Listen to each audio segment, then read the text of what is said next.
पुत्र कर्ण, मैं कब से तुम्हें ही खोज रहा था। पुत्र पुत्र, आपका यह संबोधन स्पष्ट करता है कि आप फिर से किसी योजना के साथ आए हैं। क्यों कर्ण? क्या मैं सदा बुरा ही सोचता हूँ? मानता हूँ कि हमारी सोच में भिन्नता है। मानता हूँ कि दुर्योधन के पास जब जब भी मैंने कोई प्रस्ताव रखा तो तुम उसके विरुद्ध रहे, जानता हूँ मैं। परंतु कर्ण, हमारी सोच में एक समानता भी है, और वो ये है कि हम दोनों दुर्योधन का भला चाहते हैं। और इसी के कारण मैं तुमसे कुछ मांगने आया हूं कर्ण।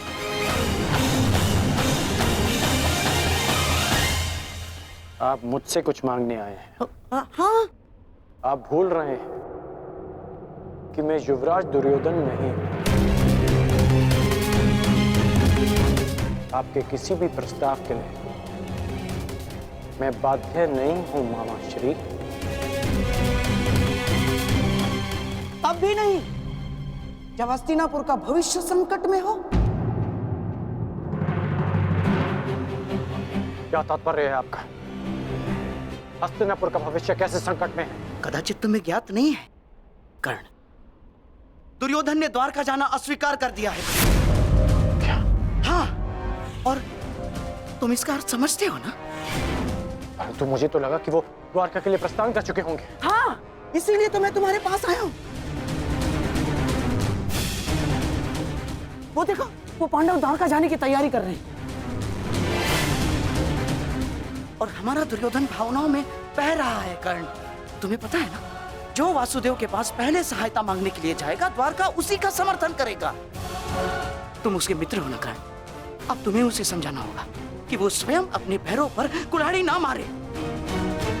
और इस बात से तुम भी सहमत हो ना कर्ण, इस युधिष्ठिर से राज्य सिंहासन के लिए हमारा दुर्योधन कई अधिक योग्य है। जाओ कर्ण, जाओ, समझाओ उसे।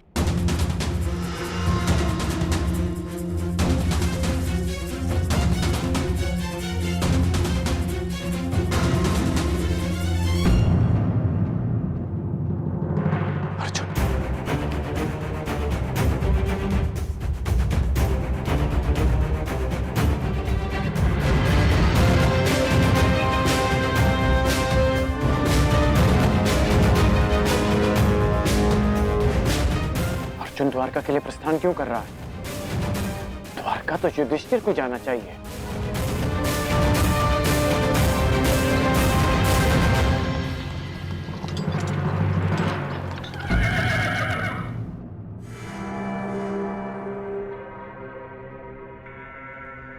सदा मेरे मार्ग में आने का अभ्यास गया नहीं तुम्हारा।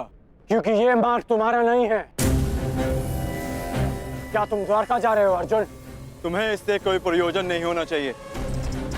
प्रयोजन है, विशेषकर तब जब बात द्वारका की हो। वासुदेव से समर्थन की मांग युवराज दुर्योधन और युधिष्ठिर के मध्य है। वो दोनों हस्तिनापुर से संभावित राजा हैं। फिर क्यों युधिष्ठिर के स्थान पर तुम द्वारका जा रहे हो अर्जुन?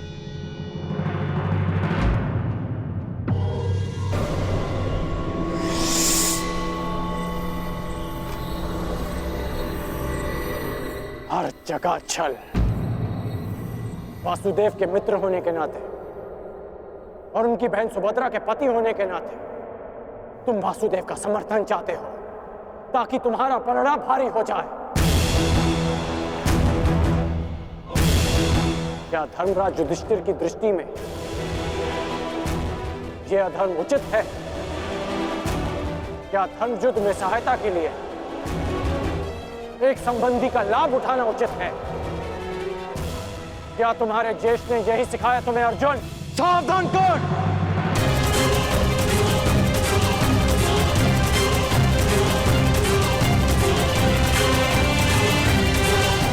ज्येष्ठ के विरुद्ध एक शब्द और मत कहना।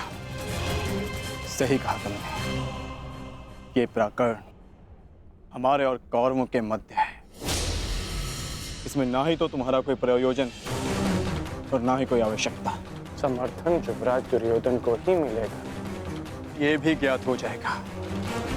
आशा करता हूं जब मैं लौटूंगा तो तुम इसी मार्ग में मिलोगे और मैं तुम्हें सूचना दूंगा द्वारका हमारे साथ है।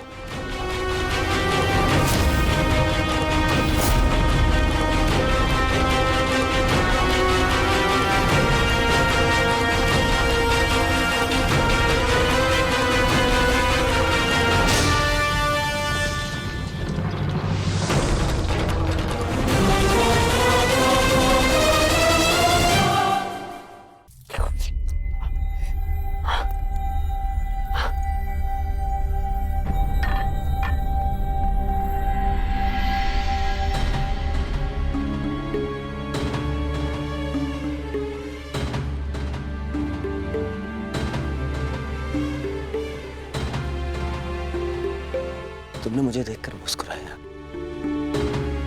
इतने वर्षों बाद। महामंत्री, आपने देखा कर्ण मुझे देखकर मुस्कुरा रहा था। क्यों मित्र, तुमने मुझे क्षमा कर दिया? मैंने आपको क्षमा नहीं किया युवराज, पांचाली के वस्त्र हरण के लिए मैंने आपको क्षमा नहीं किया और ना ही कर पाऊंगा।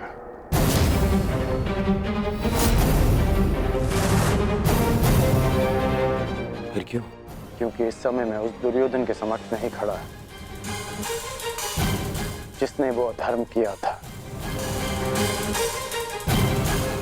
आज मैं उस पिता के समक्ष खड़ा हूं जिसने अपनी पुत्री की प्रसन्नता के लिए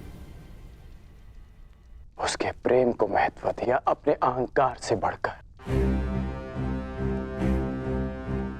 और मैं चाहता हूं कि वो पिता फिर से अपने अहंकार को भूल जाए हस्तिनापुर के लिए। मैं कुछ समझा नहीं मित्र। आपको द्वारका जाना होगा युवराज, वासुदेव से सहायता मांगने के लिए। अरे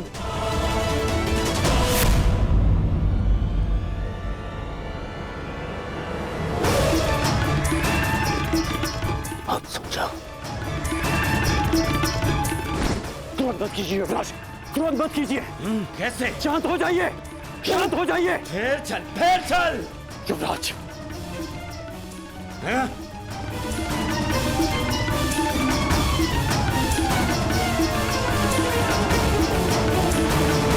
हस्तिनापुर के सिंहासन के लिए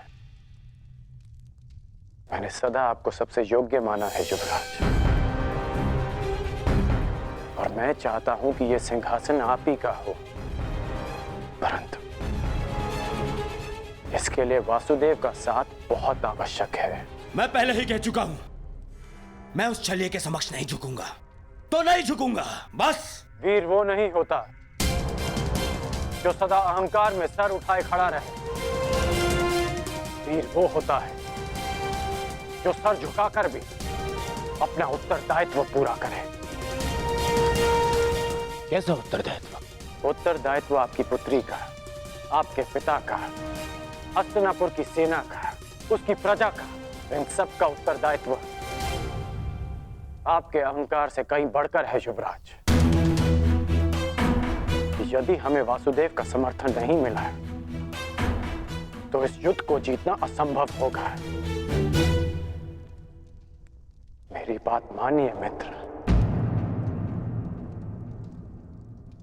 मित्र? तुमने मुझे मित्र कहा इतने वर्षों बाद।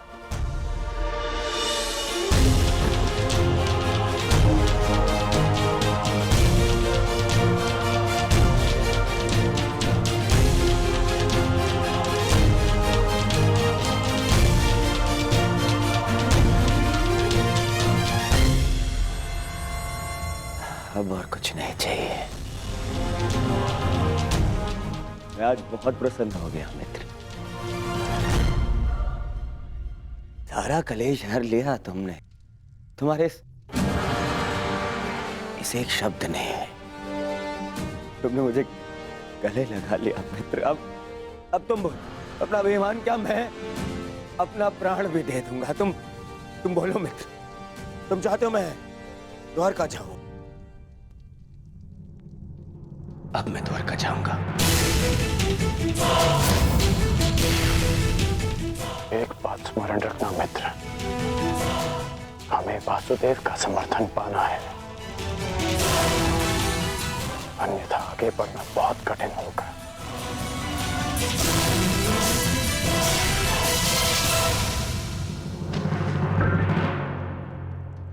पांडवों की क्या सूचना है मामा? क्या वो द्वारका के लिए प्रस्थान कर चुके हैं? हाँ, परंतु तुम्हें इसकी चिंता करने की कोई आवश्यकता नहीं है दुर्योधन, क्योंकि ये सुनिश्चित करना मेरा काम है कि वो द्वारका तुमसे पूर्व ना पहुंच पाए।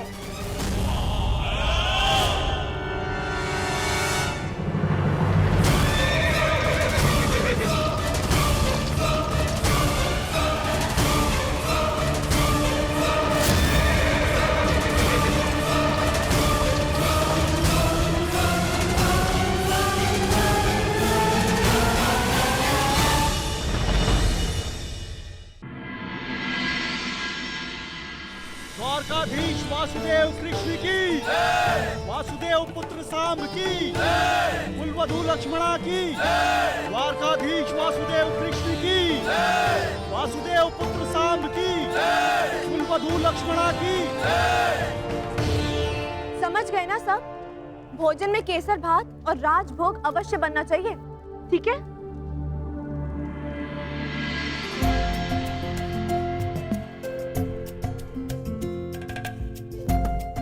कहाँ थे आप? मैं कब से आपकी प्रतीक्षा कर रही थी। तुम प्रतीक्षा में नहीं, प्रबंध में व्यस्त हो। कौन आ रहा है? अरे और कौन? पिताश्री आ रहे हैं। यहाँ? हाँ, वो विराटनगर में ससुरश्री ने घोषणा की थी ना कि युद्ध में समर्थन की मांग के लिए सबको द्वारका ही आना होगा, तो इसलिए पिताश्री यहाँ समर्थन मांगने आ रहे हैं। समर्थन?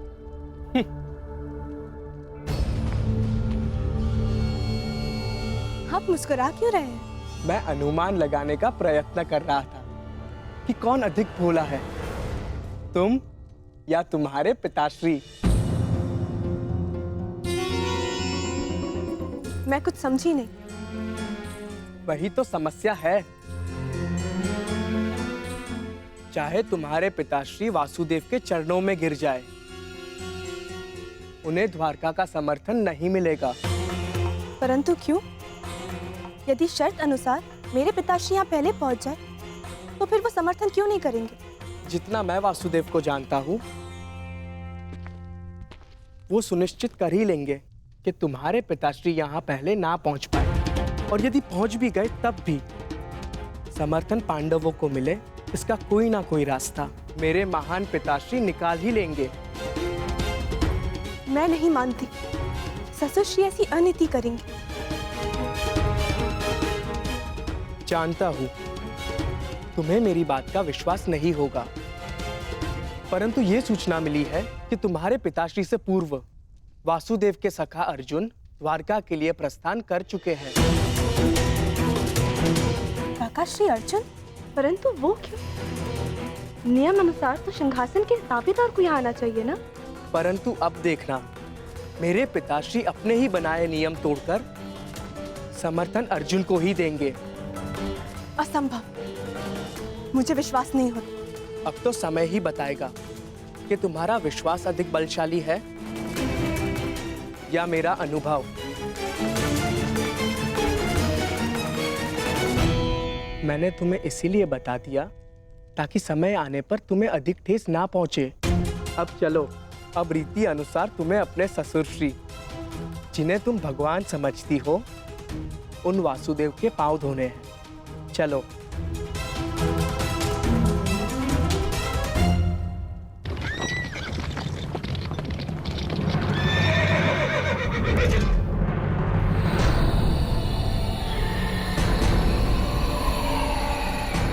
कहाँ है अर्जुन?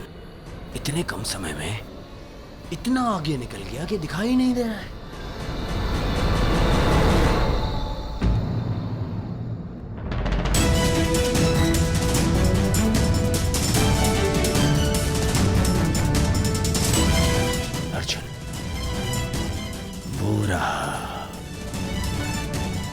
परंतु मैं तुम्हें मुझसे पहले द्वारका नहीं पहुंचने दूंगा। सारथी, आगे बढ़ो, चलो।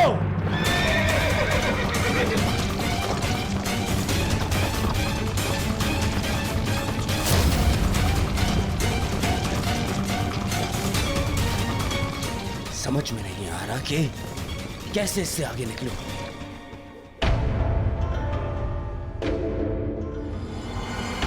गांधार नरेश,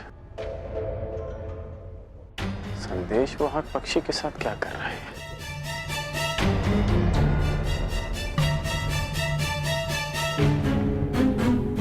फिर किसी छल की योजना बना रहे हैं मामाश्री? ना ना, एक छल के उत्तर देने का प्रयास कर रहा हूं केवल, जो पांडवों ने किया है। आ जाओ।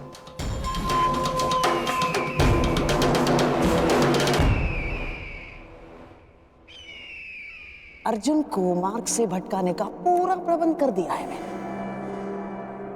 अब द्वारका सबसे पहले तुम्हारा मित्र ही जाएगा।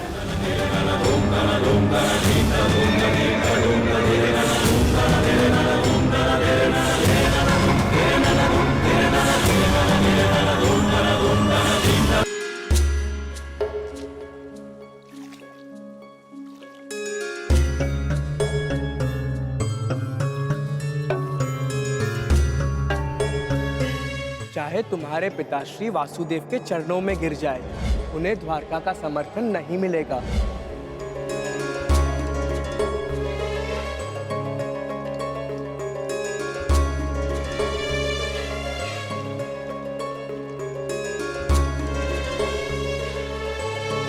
पात्र का जल छलक रहा है लक्ष्मणा।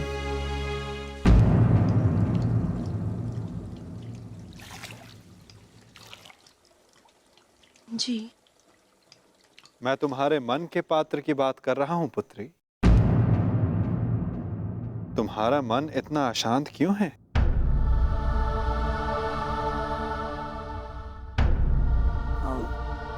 ससुर जी, वो मैं ससुर जी नहीं, पिताश्री। ससुर जी कहकर उन्हें संबोधित किया जाता है जो वधू को पराये घर की पुत्री समझे, और तुम मेरे लिए इसी घर की हो। इस नाते तुम मेरी पुत्री हुई और मैं तुम्हारा पिता, इसलिए आगे से तुम मुझे पिताश्री कहकर बुलाओगी। जी पिताश्री। तो एक पुत्री के मन में अपने पिता से बात करने के लिए कोई संकोच नहीं रहना चाहिए। तुम अपने विचार, अपनी शंकाएं निर्भय होकर मेरे समक्ष रख सकती हो पुत्री।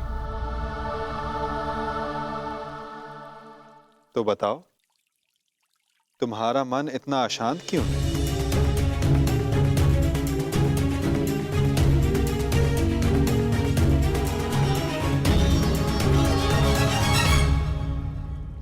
मैं जो भी कहूंगी स्पष्ट कहूंगी। मैंने अपना कर्तव्य सदैव पूर्ण करने में विश्वास किया और मुझे विश्वास है कि आप भी अपना कर्तव्य पूर्ण करेंगे। कैसा कर्तव्य लक्ष्मण? स्पष्ट कहो पुत्री। मैंने सुना है कि आप सबकी प्रार्थना सुनते हैं और उनका उत्तर भी देते हैं, और मुझे विश्वास है कि मैंने जो सुना है वो सत्य ही है। हाँ, यदि प्रार्थना सच्चे मन से की गई और शक्तिशाली हो तो मैं अवश्य सुनता हूं।